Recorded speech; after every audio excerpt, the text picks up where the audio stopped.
Hi guys, my name is Piper Kennedy and welcome back to my channel and welcome to my living room. My boyfriend works nights and he's asleep right now, so we're recording here. This month is a Camp Nano month. It's April and I'm participating in Camp Nano. I know a lot of other people are, so what I wanted to talk about today is when you're sitting down at your desk and you have your manuscript in front of you and you just don't know what to write next. Even if you have your outline, sometimes it's still hard to get the words out to get from one scene to the next, and sometimes your brain is just clogged up and you can't come up with any words. What are words when you're trying to write a manuscript, right? So today I want to talk about how I kind of get out of that, how I decide what I'm going to write next so that I can kind of unlock my mind and get going with my project and be productive and write all the words. This video gets a little adult. Keep that in mind. I write adult books. I have adult advice. So my first suggestion, and it is advice that I will always give, is to use a writing prompt. And in this case, use it with your main characters. Now, this might not be writing that you will keep. It might have nothing to do with your story. It might be completely irrelevant, but it will still give you insight to your characters. It'll kind of inform you more about what kind of decisions they would make and how they would act in different situations. And it'll work towards unlocking your brain for getting out words that you can actually use later. And usually you'll get at least a good line or two. My next suggestion is something that I've done a lot, is to bounce around in your book within reason. For me, I don't like to write, those pop-up scenes, those aha scenes. I don't like to write them one after another, because tying those together later into a manuscript, getting all of the kind of in-between scenes, that becomes absolute torture because there's nothing to look forward to. I don't have those great romance scenes or the first kiss scenes or the sex scenes. So I try to maybe bounce around to one or two of those, but not all of them. Doing this, again, is going to help inform you on your characters, kind of get the mojo flowing for your brain. Something that I want to say, a little caveat, is you still might not keep these scenes, at least not the way that they're written right now. I find as I'm going through, because I like to write as chronologically as I can, as I'm going through my story, once I do get to those aha scenes, things tend to change a little.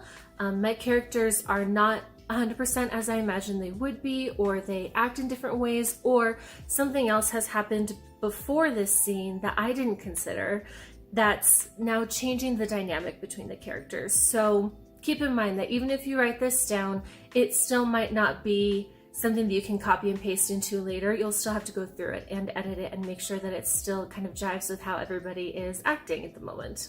My third piece of advice is to write a sex scene. Now I know, hear me out, it's probably not going to be a popular opinion since most of YouTube is young adult writers, but I write romance and horror, and romance and horror love sex scenes. So let me tell you why this helps me out of my funk when I don't know what to write next.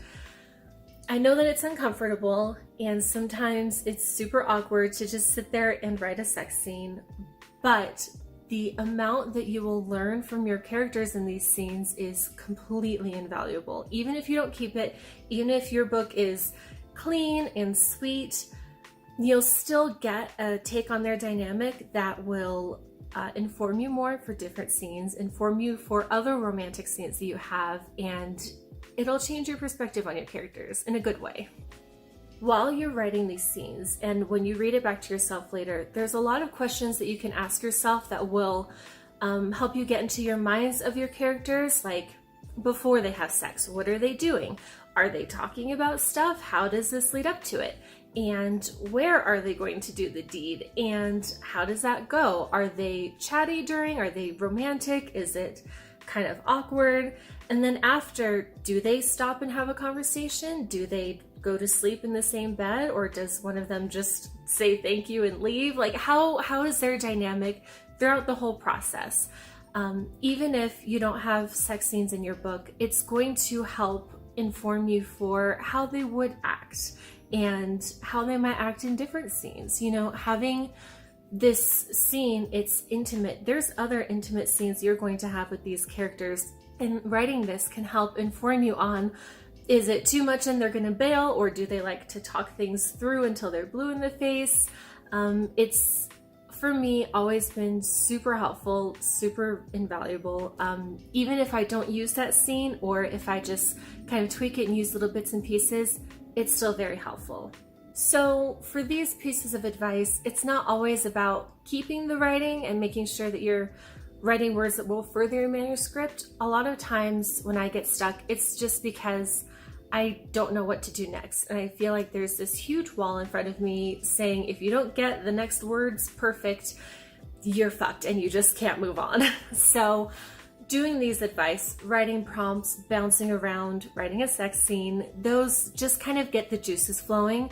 And it's in a way that helps you kind of brainstorm your book at the same time, so that you're still getting the dialogue and the actions and the kind of mental process of your characters without necessarily needing to know what's going to come next or how you're going to get to your next big pop-up scene.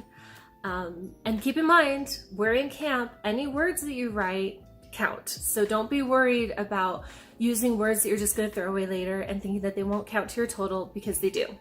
That's all I have for you today. Thank you so much for watching. I wish you a lot of luck on your camp. You're gonna do great, and I'll see you next weekend. Bye.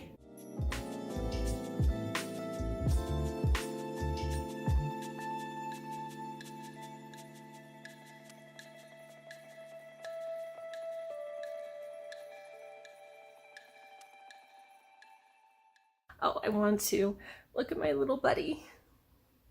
Hi, Jack. Hi, kitty. Yeah.